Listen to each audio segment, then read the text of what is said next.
শব্দের খেলায় আর রসিকতায় বাংলা সাহিত্যে যে মানুষটির নাম সবার আগে মনে আসে তিনি শিবরাম চক্রবর্তী। জন্মেছিলেন মালদার চাঁচলে রাজ পরিবারে 1903 সালে, কিন্তু জীবনের বেশিরভাগ সময়ে তিনি কাটিয়েছেন কলকাতার মুক্তারামবাবু স্ট্রিটের মেষবাড়ির এক ঘরে, তাঁর ভাষায় মুক্তারামের তক্তারামে। সে ঘরের দেওয়ালে লেখা থাকতো অজস্র ফোন নম্বর। বাংলা সাহিত্যের অনেক বিখ্যাত চরিত্র তৈরি হয়েছে তাঁরই হাতে, যেমন হর্ষবর্ধন, গোবর্ধন, কল্কে কাশী ইত্যাদি। অন্যদিকে মস্কো বনাম পণ্ডিচেরির মতো রাজনৈতিক প্রবন্ধ লেখা হয়েছে তাঁর কলমে। 1980 সালের 28শে আগস্ট তাঁর মৃত্যু হয়, কিন্তু তাঁর অজস্র লেখার মধ্যে দিয়েই তিনি চির অমর।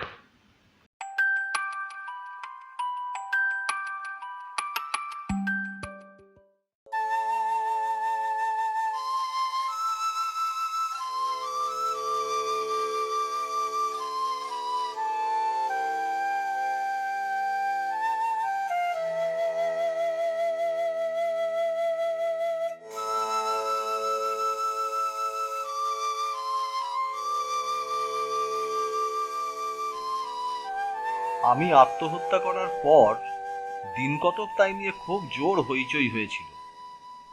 গত 1953 সালের 2রা এপ্রিলের কাগজে কাগজে কেবল এই কথাই ছিল। বেশি দিনের কাণ্ড নয়, অতএব তোমাদের কারো কারো মনে থাকতেও পারে। আত্মহত্যার খবরটাই শুধু তোমরা পেয়েছ, কিন্তু কেন এবং কোন দুঃখে আর এজন্যে আর কারুকে বেছে না নিয়ে হঠাৎ নিজেকেই খুন করে বসলাম, তার নিগূঢ় রহস্য তোমরা কেউই জানো না। সেই মর্মন্তুদ কাহিনী এখানে বলবো, খুব সংক্ষেপেই সারব। রেড টেপিজম কাকে বলে জানো তোমরা হয়তো। যদি কোনো আপিসে কখনো গিয়ে থাকো, তাহলে লাল ফিতে বাঁধা ফাইল নিশ্চয়ই তোমরা দেখেছ। ফাইলের পর ফাইল সাজানোর বড় বড় বান্ডিলের থাকও তোমাদের চোখে পড়েছে নিশ্চয়ই। সরকারি দপ্তরখানায় তোমরা কখনো ঢুকেছ কিনা জানি না, কিন্তু আমার একবার সেখানে ঢোকার দুর্ভাগ্য হয়েছিল।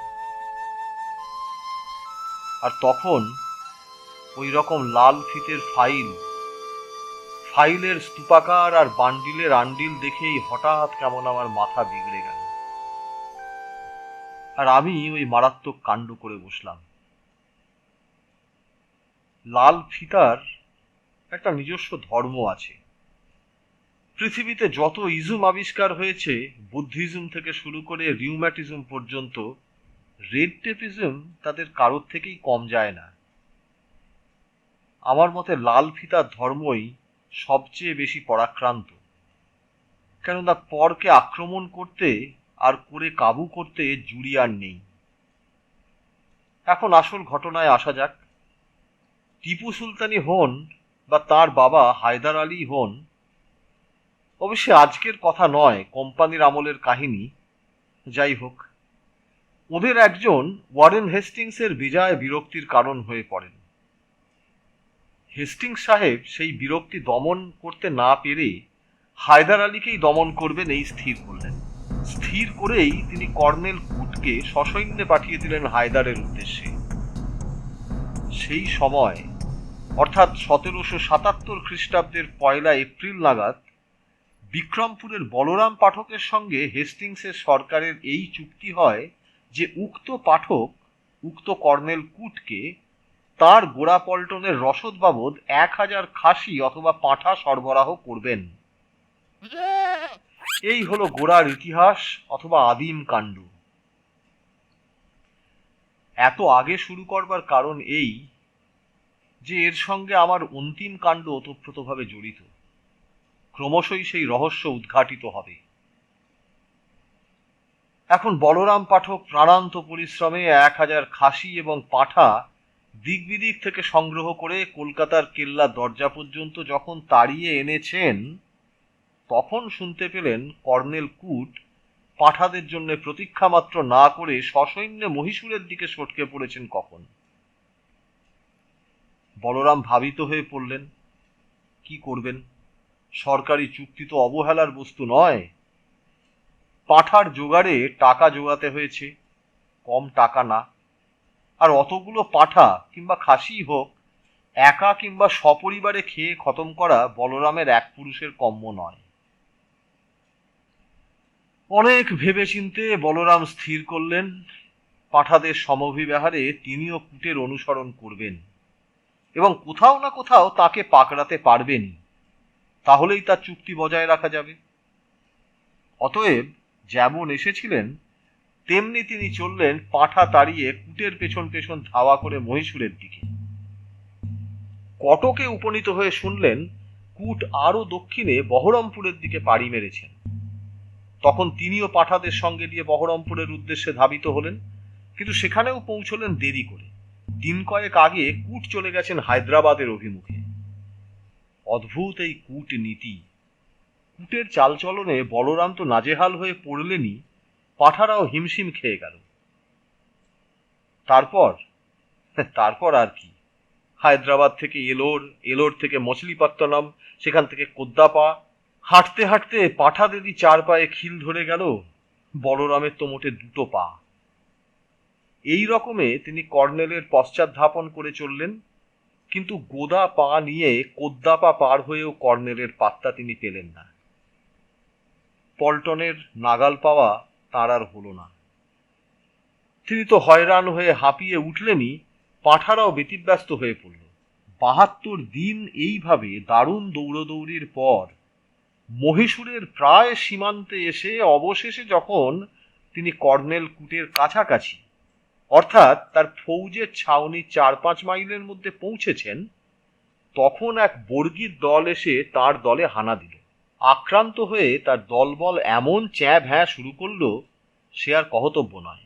সেই দারুণ গণ্ডগোল আর ছত্রভঙ্গের ভেতর পাঠক মহাশয় পথশ্রমে ক্লান্ত হয়ে তখন তারই এক সহযাত্রীর ঝোল বানিয়ে সবেমাত্র মুখে তুলতে যাচ্ছিলেন। ভাতের থালার অন্তরালে আত্মগোপন করতে যাবেন এমন সময় অতর্কিতে বর্ষাবিদ্ধ হয়ে তাকে প্রাণত্যাগ করতে হল।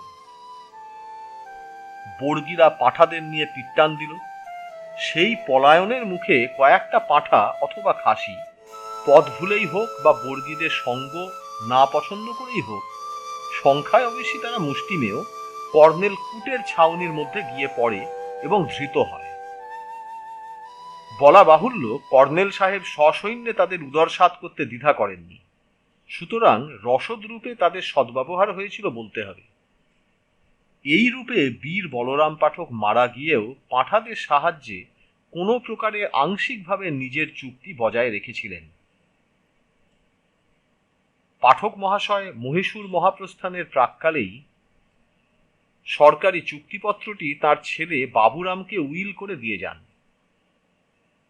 বাবুরাম তার বাবা মারা যাওয়ার খবর পাবা মাত্র নিম্নলিখিত বিলটি ওয়ারেন হেস্টিংসের দরবারে পেশ করেন।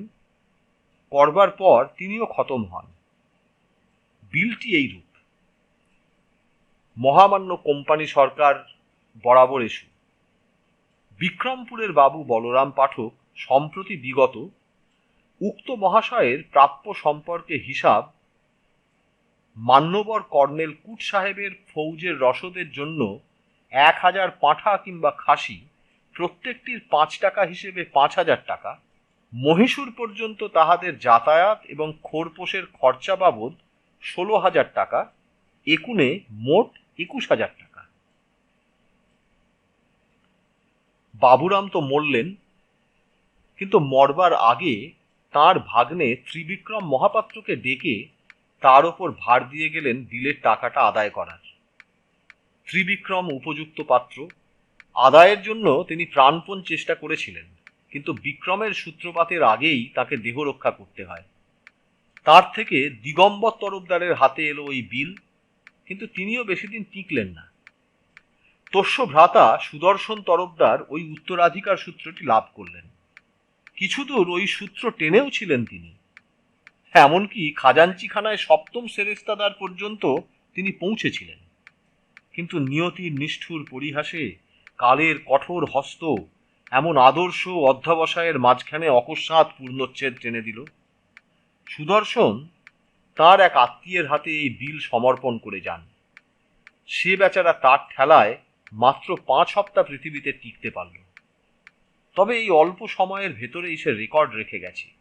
লাল ফিতা দপ্তরখানার 13 নম্বর সেরেস্তা সে পার হয়েছিল।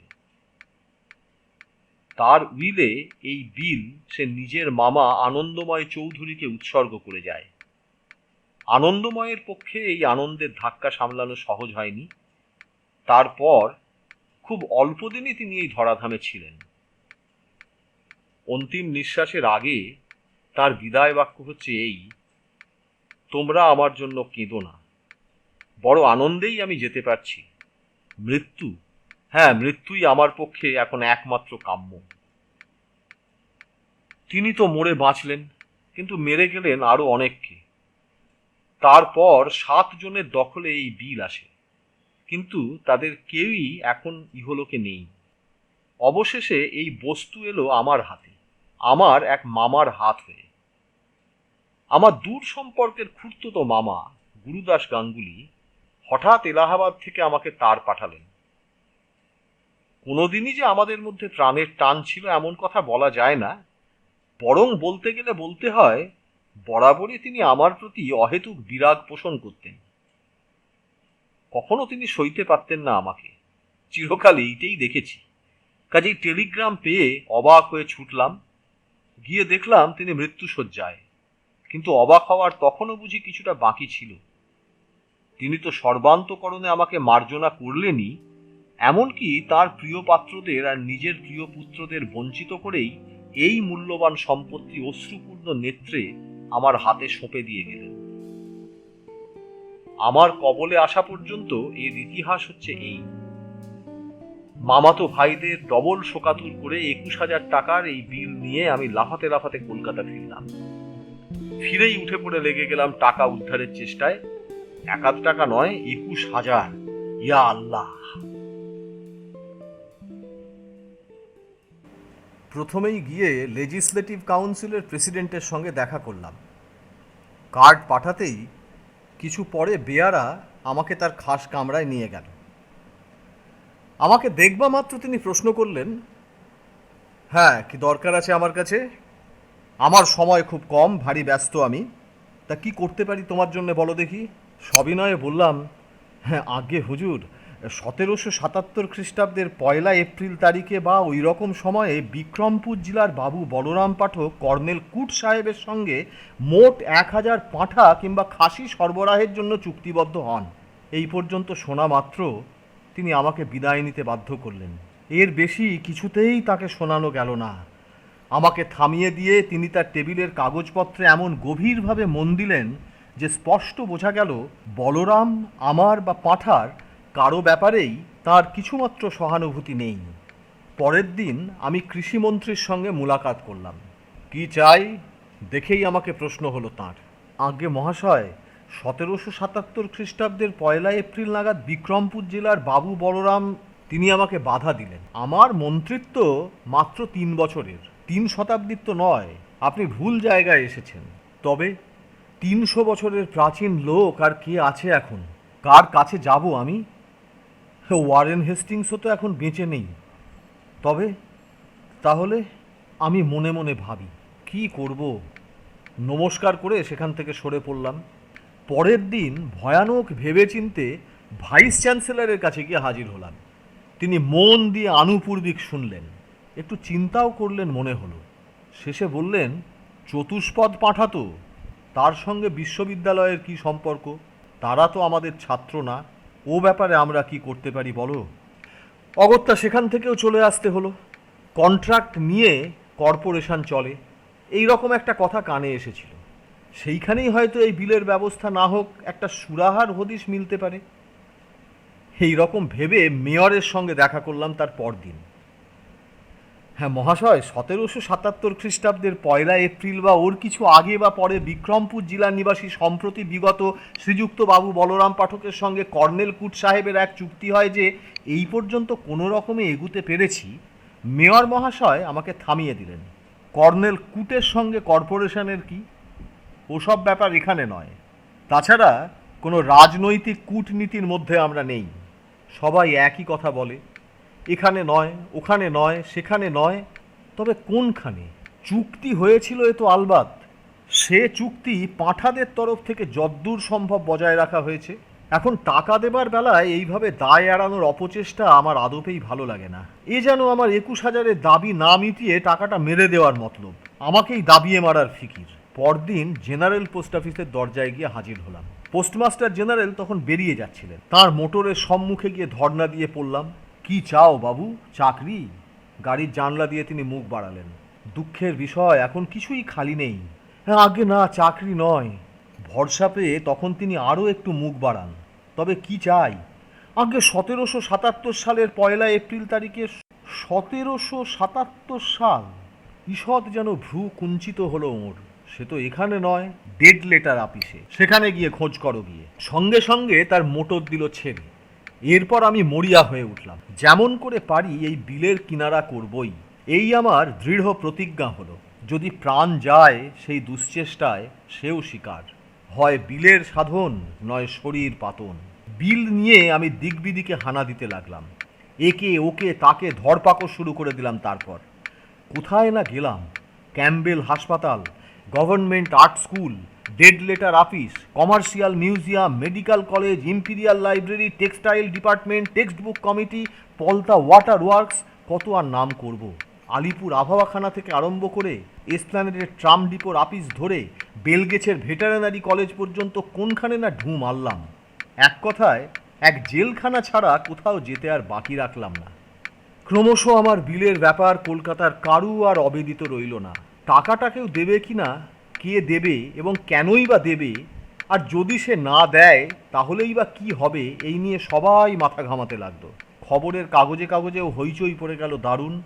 1,000 পাঁঠা আর 21,000 টাকা, সামান্য কথা তো নয়। ভাবতে গেলে আপনা থেকেই জিহ্বা লালায়িত আর পকেট বিস্ফারিত হয়ে ওঠে। অবশেষে একজন অপরিচিত ভদ্রলোকের অস্বাক্ষরিত পত্রে যেন একটু আশার আলোক পাওয়া গেল। তিনি লিখেছেন, আমি আপনার ব্যথার ব্যথী, আপনার মতোই ভুক্তভোগী একজন। আমারও এক পুরনো বিল ছিল, এখন তা খালে পরিণত হয়েছে। এখন আমি সেই খালে সাঁতার কাটছি, কিন্তু কতক্ষণ কাটবো, কতক্ষণ কাটতে পারবো আর? আমি তো শ্রীবোকা ঘোষ নই, শীঘ্রই ডুবে যাব, এরূপ আশা পোষণ করি। যাই হোক, আপনি সরকারি দপ্তরখানাটা দেখেছেন একবার? তাই তো, ওইটাই তো দেখা হয়নি। গোলেমালে অনেক কিছুই দেখেছি, দেখে ফেলেছি, কেবল ওইটাই বাদে। খোঁজ খবর নিয়ে ছুটলাম দপ্তরখানায়। গিয়ে সোজা একেবারে সেখানকার বড়বাবুর কাছে আমার সেলাম ঠুকলাম। মশাই, বিগত 1777 সালের 1 এপ্রিলে বিক্রমপুরে স্বর্গীয়, বুঝতে পেরেছি, আর বলতে হবে না, আপনি সেই পাঁঠা তো? আগে আমি পাঁঠা? আমি আমতা আমতা করি আমি। আগে পাঁঠা ঠিক না হলেও পাঁঠার তরফ থেকে আমার একটা আর্জি আছে। এই বিগত 1777 সালের 1 জানি, সমস্তই জানি, ওর হাড় হদ্দ সমস্তই আমার জানা, সব এই নখ দর্পণে। কই দেখি আপনার কাগজপত্র। এরকম সাদর আপ্যায়ন এ পর্যন্ত কোথাও পাইনি। আমি উল্লসিত হয়ে উঠি। বলরামের আমলের বহু পুরাতন চুক্তিপত্রটা বাড়িয়ে দিই, বাবুরামের আমলের বিলও হাতে নিয়ে দেখে শুনে তিনি বললেন, হ্যাঁ, এই কন্ট্রাক্টর বটে। তার প্রসন্ন হাসি দেখে আমার প্রাণে ভরসার সঞ্চার হয়। হ্যাঁ, এতদিনে ঠিক জায়গায়, একেবারে যথাস্থানে পৌঁছতে পেরেছি বটে। তখন সেই ভুক্তভোগীটিকে আমি মনে মনে ধন্যবাদ জানাই। তারপরই তিনি কাগজপত্র ঘাঁটতে শুরু করলেন। এ ফাইল, সে ফাইল, এ দপ্তর, সে দপ্তর, এর লাল ফিতা খোলেন, ওর লাল ফিতা বাঁধেন, দপ্তরিকে তলব দেন, আরও ফাইল আসে, আরও ফাইল। গভীরভাবে দেখাশোনা চলে, আবার তলব, আরও বহু পুরাতন বান্ডিলরা ফাইলের সূত্রে এসে পড়ে। হ্যাঁ, এইবার কাজ এগুচ্ছে বটে, আমারই কাজ। সমস্ত মন ভয়ানক খুশিতে ভরে ওঠে। সারা কড়িকাঠ জুড়ে যেন ঝমাঝম আওয়াজ শোনা যায় টাকার। এক্ষুনি সশব্দে আমার মাথায় ভেঙে পড়ল বলে আমিও সেই দৈব দুর্ঘটনার তলায় চাপা পড়বার জন্য প্রাণপণে প্রস্তুত হতে থাকি, হৃদয়কে সবল করি। অনেক অন্বেষণের পরে বলরামী চুক্তিপত্রের সরকারি ডুপ্লিকেটের অবশেষে আত্মপ্রকাশ হয়, অর্থাৎ আত্মপ্রকাশ করতে বাধ্য হয়। পুঙ্খানুপুঙ্খ রূপে সমস্ত মিলিয়ে দেখে তিনি ঘাড় নাড়েন। কাজ তো অনেকটা এগিয়েই রয়েছে, তা এতদিন আপনারা কি করছিলেন, কোনো খবর নেননি কেন? আগে আমি নিজে এ বিষয়ের খবর পেয়েছি খুব অল্প দিন হলো। সরকারি দপ্তরের ডুপ্লিকেটটা সসম্ভ্রমে হাতে নিই। হ্যাঁ, এই সেই দুর্ভেদ্য চক্রবুহ, যার দরজায় মাথা ঠুকে আমার ঊর্ধ্বতন চতুর্দশ পুরুষ ইতিপূর্বে গতাসু হয়েছেন, এবং আমিও প্রায় যাবার দাখিল। ভাবের ধাক্কায় আমার সমস্ত অন্তর যেন উথলে ওঠে। যাক, এই রক্ষে যে আমাকে তাদের অনুসরণ করতে হবে না, এ আনন্দ আমার কম নয়। আমি তো বেঁচেই গেছি এবং আরও ঘোরতরভাবে বাঁচব অতঃপর। বালিগঞ্জের বড় লোকদের মধ্যে শটান নবাবী স্টাইলে পুলকে রাতিসজ্জে কাবু হয়ে পড়ি আমি। ভদ্রলোক সমস্তই উল্টে পাল্টে দেখেন। হ্যাঁ, সুদর্শন তরফদার, সুদর্শন বাবুই তো কাজ অনেকটা এগিয়ে গেছেন দেখছি। 7টা সেরেস্তার সই তার সময়েই হয়েছে। তারপরে এলেন কি নাম ভদ্রলোকের, ভালো পড়াও যায় না, পুরন্দর পত্রনবীশ। হ্যাঁ, পুরন্দরই বটে। তা তিনিও তো 6টা সই বাগাতে পেরেছেন দেখছি। আর বাকি ছিল মাত্র 4টে সই, 4জন বড় কর্তার। তার পরের ভদ্রলোক তো আনন্দময় চৌধুরী। আপনার কে হন তিনি? আগে তা ঠিক বলতে পারবো না, আমি নিজের মাথা চুলকাই। অনেক দিন আগেকার কথা, তবে কেউ হন নিশ্চয়ই। তা তিনিও 2টো সই আদায় করেছেন, বাকি ছিল আর 2টো সই। তিনি আর একটু উঠে পড়ে লাগলেই তো কাজটা হয়ে যেত। তা তিনি আর চেষ্টা করলেন না কেন? এরকম করে হাল ছেড়ে দিলে কি চলে? খুব সম্ভব তিনি আর চেষ্টা করতে পারলেন না, কারণ তিনি মারা গেলেন কিনা চেষ্টা করতে করতেই মারা গেলেন। ও তাই নাকি? কিন্তু তারপরে কাজ আর বিশেষ এগোয়নি। 2জন বড় কর্তার সই এখনো বাকি রয়েছে। হ্যাঁ, তবে এইবারে হয়ে যাবে সব। আমি উৎসাহিত হয়ে উঠলাম। হ্যাঁ আগে, হ্যাঁ মশাই, যাতে একটু তাড়াতাড়ি হয় অনুগ্রহ করে। তিনি বাধা দিয়ে বললেন, দেখুন, তাড়াতাড়ির আশা করবেন না, এসব হচ্ছে সরকারি কাজ, দরকারি কাজ, বুঝতেই তো পাচ্ছেন। অতএব ধীরে সুস্থে হবে, কিন্তু স্লোলি বাট শিওরলি। এর বাঁধা দস্তুর চাল আছে, সবই রুটিন মাফিক, একটু এদিক ওদিক হওয়ার জো নেই, একেবারে কেতাদুরস্ত। এই বলে মৃদু হাস্যে তিনি আমাকে সান্ত্বনা দিলেন। আস্তে আস্তে হয়ে যাবে সব, কিচ্ছু ভয় নেই আপনার। অভয় পেয়ে আমার কিন্তু হৃৎকম্প শুরু হলো। তবু এই একটু স্মরণ রাখবেন অধমকে, যাতে ওর মধ্যেই একটু চটপট করুণ সুরে বলতে গেলাম। বলতে হবে না অত করে, সেদিকে আমাদের লক্ষ্য থাকে বই কি। এত বড় দপ্তরখানা, তবে হয়েছে কি জন্যে বলুন? আর আমরাই বা এখানে বসে করছি কি, রয়েছি কি জন্যে? তবে আর একবার আগাগোড়া সব চেক হবে কি না, সেইটুকু হলেই যথাসময়ে আপনি কল পাবেন। আপনাকে বারবার আসতে হবে না কষ্ট করে, আমরাই চিঠি দিয়ে আপনাকে জানাবো। আর 2টো সই বই তো নয়, এ আর কি। অন্তরে বল সঞ্চয় করে বাড়ি ফিরি। তারপর একে একে 10 বছর কেটে যায়, খবর আর আসে না। বিলের ভাবনা ভেবে ভেবে চুল দাড়ি সব পেকে ওঠে, পেকে ঝরে ফাঁকা হয়ে যায় সব। কেবল থাকে মাথার ওপর টাক আর মাথার মধ্যে টাকা, কিন্তু খবর আর আসে না। বিলক্ষণ দেরি দেখে আর বিলের কোনো লক্ষণ না দেখে মাঝে মাঝে আমি নিজেই তাড়া করে যাই খবরের খোঁজে। হানা দিয়ে গিয়ে অনেকটা এগিয়েছে, আর একটু বাকি। আরে হয়ে এলো মশাই, এত ব্যস্ত হচ্ছেন কেন? আরে ঘাবড়াচ্ছেন কেন? হয়ে যাবে, সময় হলেই হবে, ভাববেন না, ঠিক হবে। সবুরে মেওয়া ফলে জানেন তো, ইত্যাদি সব আশার বাণী শুনে চাঙ্গা হয়ে ফিরে আসি। তারপর আবার বছর ঘুরে যায়। অবশেষে 1953 সালের মার্চ মাসের শেষ সপ্তাহে বহু বাঞ্ছিত চিঠি এলো। তাতে পরবর্তী মাসের 1 তারিখে উক্ত বিল সম্পর্কে দপ্তরখানায় দেখা করার জন্য আমাকে স্বনির্বন্ধ অনুরোধ জানানো হয়েছে। যাক, এতদিনে তাহলে বিড়ালের ভাগ্যে শিকে ছিঁড়ল। আমি মনে মনে লাফাতে শুরু করে দিলাম। আর কি, মার দিয়া কেল্লা, কে আর পায় আমায়? শটান বালিগঞ্জ। কেন বালিগঞ্জ? কেন সোজা লন্ডন, কি সোজা নিউ ইয়র্ক, কিংবা হলিউডই বা মন্দ কি? জীবনের ধারাই একেবারে পাল্টে দেব বিলকুল।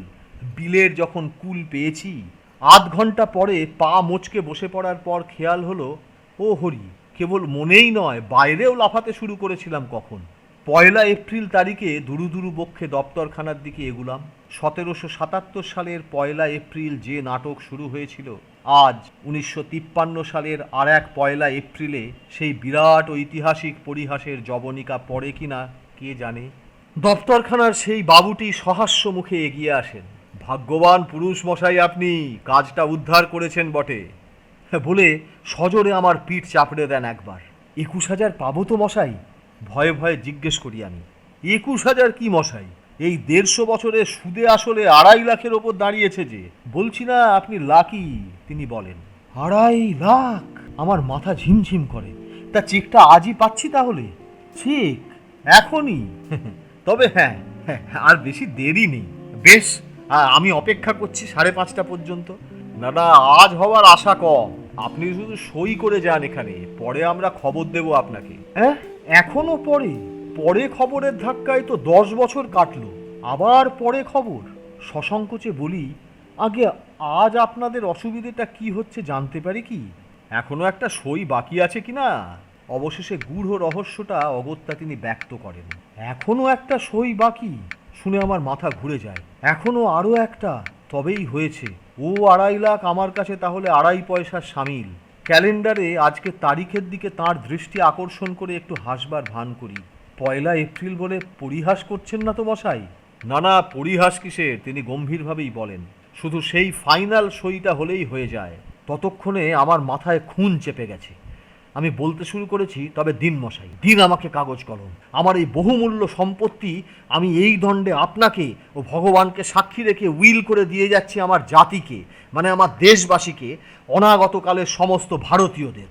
দেখুন, আমরা সব নশ্বর জীব, অল্প দিনের আমাদের জীবন। বেশি দিন অপেক্ষা করা আমাদের পক্ষে অসাধ্য। বিল মানেই বিলম্ব, বিলক্ষণ বিলম্ব। কিন্তু জাতির পরমায়ু কেবল সেই অপেক্ষা করতে পারে অনন্তকাল, মানে যতদিন তার খুশি। এই কথা বলে সামনের টেবিল থেকে পেন্সিল কাটা ছুরিটা তুলে আমূল বসিয়ে দিই আমার নিজের বুকে, অম্লান বদনে। উইল করে দিচ্ছি বটে, তবে আমার স্বদেশবাসী যেন না ভুল বোঝে যে তাদের ওপর আমার খুব রাগ ছিল। তারই প্রতিশোধ নেবার মানসে এই বিল তাদের হাতে তুলে দিয়ে গেলাম। আমাকে তারা যেন মার্জনা করে। এই বলে অবশেষ সুদীর্ঘ নিঃশ্বাস দিয়ে আমার অন্তিম বাণীর উপসংহার করি। 2.5 লাখের বিল আমার দেশবাসীকে বিলিয়ে দিয়ে সেই আমার শেষ বিলাসিতা। বিল আসিতার চরম।